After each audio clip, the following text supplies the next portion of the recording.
Pemirsa, Satuan Siber TNI mengklaim menemukan dugaan tindak pidana yang dilakukan konten kreator sekaligus CEO Malaka Project Ferry Irwandi. Menanggapi hal itu, Ferry menyatakan dirinya tak gentar dan siap menghadapi proses hukum yang berlaku.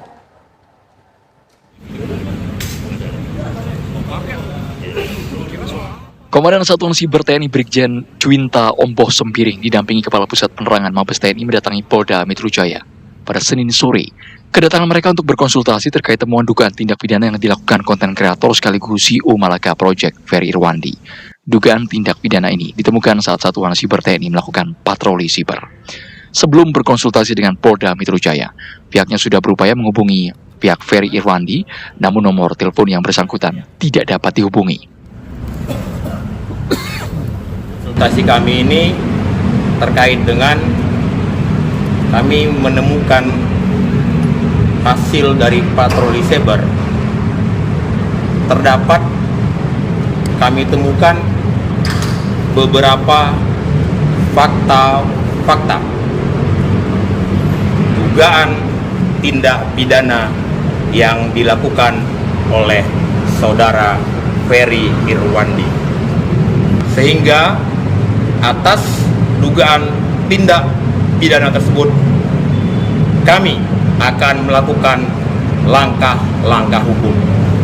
Kami coba handphonenya mati nggak bisa, staf saya hubungi, saya coba konsultasi karena dia berbicara masalah algoritma dan lain-lain. Saya sebagai dandak cyber juga memiliki hal seperti itu. Saya coba kontak, staf saya suruh tidak bisa, itu aja. Terima kasih. Saya juga tidak mengerti, semua wartawan bisa sangat mudah. Menanggapi hal itu, Ferry menyatakan dirinya tidak gentar dan siap menghadapi proses hukum yang berlaku. Pak Jenderal, saya tidak pernah lari, saya masih di Jakarta, saya tidak akan pergi ke Singapura, Cina, dan lain sebagainya, Pak. Dan soal tidak bisa dihubungi, saya juga tidak mengerti, semua wartawan bisa sangat mudah menghubungi saya, walaupun nggak pernah minta nomor saya, dan nomor saya juga udah tersebar di mana-mana, dan saya harus konfirmasi, pesan atau apapun nggak pernah sampai ke saya. Jadi itu aja sih, dan kalau misalnya tindakan ini dianggap bikin saya takut, khawatir, cemas, tidak Pak. Saya akan jalani, saya nggak akan play victim, rengek-rengek, tidak gitu. Kalau memang mau diproses hukum, ya ini kan negara hukum, kita jalani bersama gitu.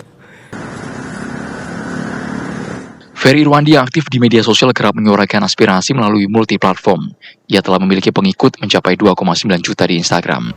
Konten kreator dan juga CEO Malaka Project ini menjadi sorotan publik setelah membongkar sejumlah akun media sosial yang diduga menjadi dalang dibalik tindakan anarkistis saat unjuk rasa beberapa waktu lalu. Dari Jakarta, Robin Freddy, TV One mengabarkan.